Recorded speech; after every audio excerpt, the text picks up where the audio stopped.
Азыр Исашишин кылыш айтып кетпеди, эмоция алдырбай сүйлөйлүк депчи. Мен айткым келет, бул жерде бүгүнкү күндө эмоция менен сүйлөш керек. Анткени бул конституция, бул элди бириктирген мыйзам, эл үчүн иштей турган мыйзам деп айткым келет. Чыныбек Кулынович, Мыктыбек Юсупович процедура боюнча бир топ маселелерди айтты. Легитимность боюнча дагы айтып кетти. Мына 74-чү беренеде жазылып турат. Президенти шайлоо дайындайт деп Жогорку Кеңеш. Мен эсимде бар, биз шайлоону дайындаганбыз Жогорку Кеңеш. Ошону бир карап коюш керек. Экинчи, референдумга мыйзам киргизилет. Мыйзам бекитип Жогорку Кеңеште. Ана референдумга мыйзам киргизет.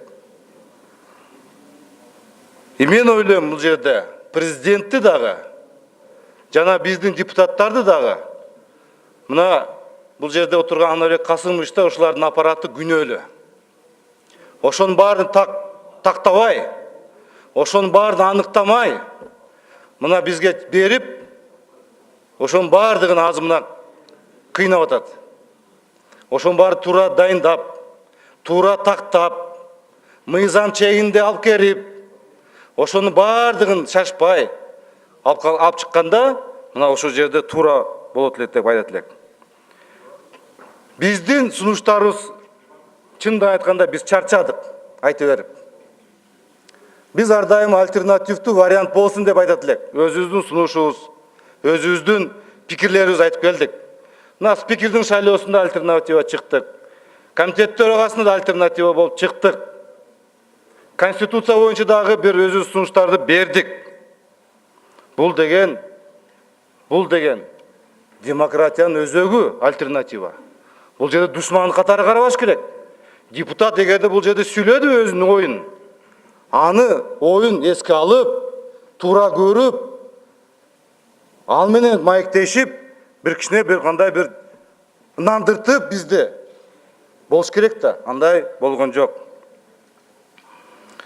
Мына биз спикерде, урматтуу депутаттар, кандай бир шайлоо болбосун, омбудсмен боюнча бүт жерде биз бул жерден колдоо таппай утулдук. Бирок биз силерге капа болдукпу? Капа болбодук. Бүгүнкү күндө жакшынакай учурашып, сиздер менен ысык саламдашып жүрүп атабыз. Ошон үчүн бул жерден биз бири-бирибизди урматтап, сыйлап жүрөлүк. Конституция жазылып турат. Эл менен шайланган депутат жана президент бийликти Кыргызстанда аныктайт деп. Биздин авторитетибизди төмөндөтпөйлүк. Жогорку Кеңеш депутаты катары. Бирөө сиздерге чалып, телефон аркылуу суранып аткан болсо, токтоткула буңарды сөздү. Мен өзүм билем деп айтып, мына ошондой даражага жетсек, ошондо андан кийин биздин депутаттын бул жерде чечимдерибиз туура болот деп эсептейм. Кече мага бир баракчага бир суроо берип атышат.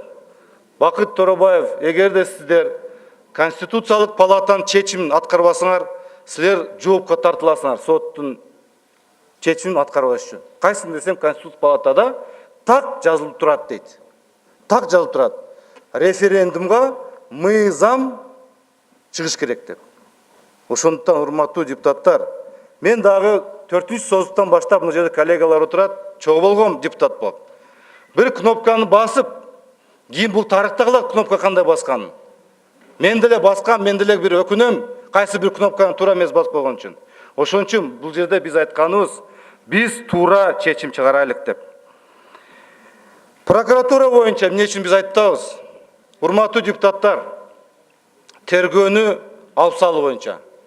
Мен сиздерге айткым келет, Молдова мамлекетиндеги акыбалды карап көргүлө. Прокуратура жок. Партиялар парламентке кирип, өзүнүн күч структураларын өзүнүн ар бир квота боюнча алып, ошо күч структураны колдонуп, бири-бирин камашып, бири-бирин кууntуктап, бири-бирин атышып, ар кандай жакшы эмес жагдайларга түштү. Ошон үчүн биз айтканыбыз, прокуратуранын тергөөсү прокуратура болуш керек. Бир милициядан, тергөөдөн алып кылмыш ишин башка милицияга берсек, бул кандай деген көзөмөл? Бул жерде эч кандай көзөмөл болбойт. Бул жерде системада эмес, а кадр саясатта караш керек. Урматтуу коллегалар, урматтуу депутаттар, биз бул жерде депутат, бизди эл шайлаган.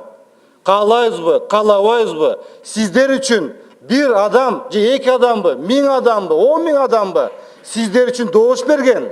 Ошол добуш бул сиздердин кандай деген мандат берген сизге. Мандат бул деген сиздер бул жерде парламентте сөз сүйлөйсүңөр, өзүңөр пикириңерди айтасыңар.